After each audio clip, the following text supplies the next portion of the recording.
adultery with another man's wife, he who commits adultery with his neighbor's wife, the adulterer and the adulteresses shall surely be put to death.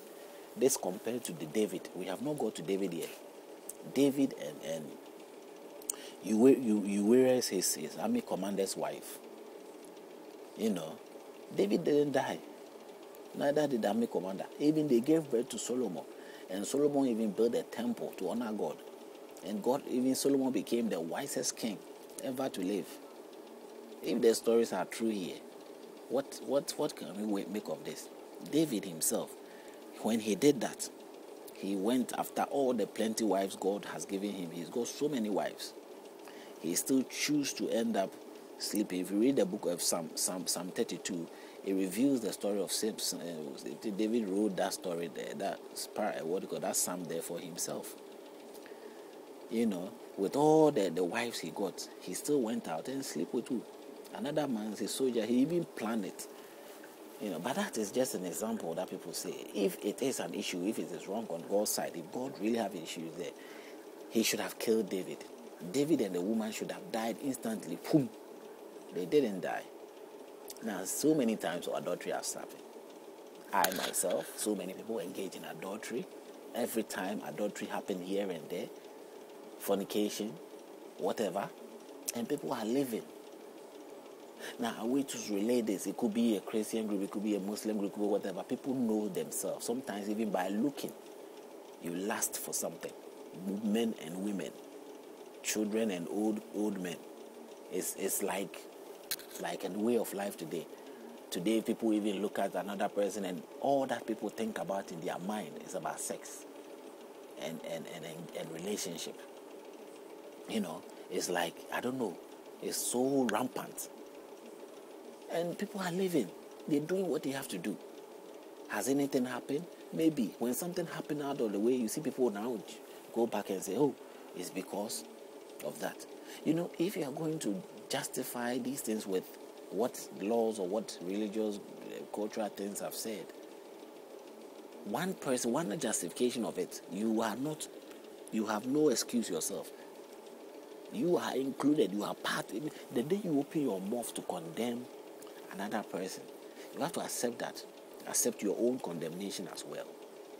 Or else, whatever you are condemning, I don't think you will be justified enough, neither will it be so clear, But you have to do your best to have that understanding. I have that understanding inside me. If I ever get angry and I come against anybody, I know within my heart, I've accepted within my heart the facts of life, and have known that the things I used to think or believe, they were not necessarily what they used to be. And I accept the fact of my own sense, but I choose not to be an hypocrite. That's the difference. Maybe those who choose to be hypocrites do that so that they can deceive others and take advantage of them through the same means. That is no fear of God at all. But they pretend they fear God, but they don't. It's like anybody with a young child who thinks that the father is around, and so if he has to steal something or he's engaging in any sex act or anything, that his father will be angry. And yet, his father will be there and he will be doing it. And when the father comes, he pretends and shows a face as if, oh, nothing is happening. That's how we are. That's what we are trying to do. But that's what I'm saying, that if you want to do it openly, or don't do it at all. It's not about God and man necessarily. It's about ourselves, man and man, man to man. Are you going to continue deceiving people with pretentious acts? If I am my colleague or my mate, and I want to engage in something, why do I have to shy away or worried about? No. I should go straight ahead and do what I have to do. I don't mind who is there in the next door. No. I don't need to mind or care about that next door person. I just have to do what I have to do because he's equally like me. That standard of level up is there. But we have issues because we like to do it in your best mate that you work with, even when they want to hide from you some very things that He knows that you yourself are probably engaging in it, but he has to keep it away. Why? He has to keep it away because it's just like, it's something that we have naturally developed without any room, any regrets about it.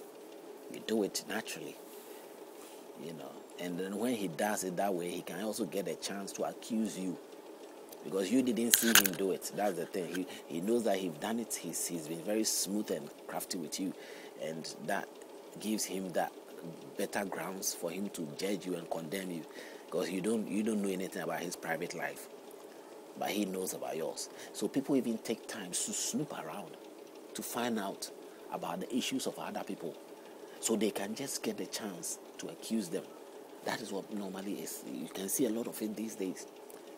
Things that does not concern you, you have some desire to know, to want to look. People are always looking for porn to watch. Just normal pornography to watch. Sometimes you're walking around and you see a so-called religious person, but his eyes will quickly fall on a nude picture, and then he will turn his eyes and say, why did I? What happened? Why? And then he will judge it immediately. Why do they do that picture? Why did they put that thing there? And look at England. I remember myself in that situation. You walk in the phone booths and you see these nude pictures right there in the phone booth. The first thing that attracts your eyes just go there. It will naturally attract your eyes to go there, look at it. And when you look at it, what happens? I mean, you have got your slight excitement of looking. Pleasurable look. You've looked, enjoyed it a little lightly. And then the next minute you see me condemning it. I'll say, this country full of all kinds of, what do you call it, lustful pictures, and, it's disturbing to the eyes. I mean, why do they do that? You see all that thing coming out of your mouth. You be saying it, you be condemning it, but you are attracted to it until you get caught up into it. Just because nobody knows what I'm saying or my true life, and so I've got the right to say what I'm saying. But within me, myself, I know.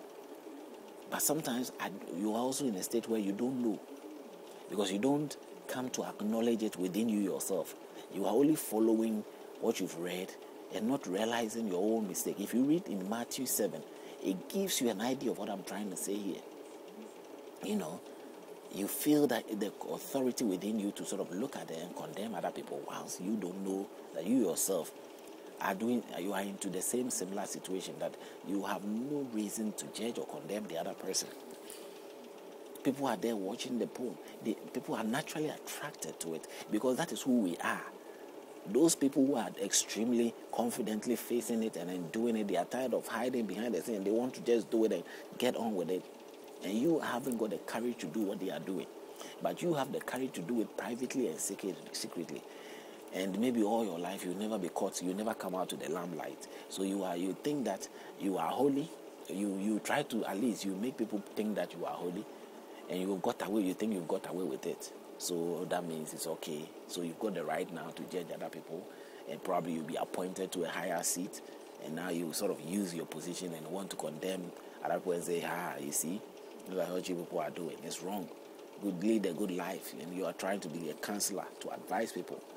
But I tell you, you've been there.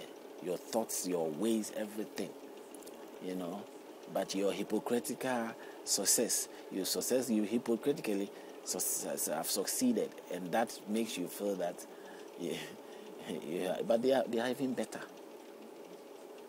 The only problem they are having is because of your condemnation of them, others are resenting them, and you are giving them hard time. So it is not God or anybody that is giving them hard time, but you have judged their lives.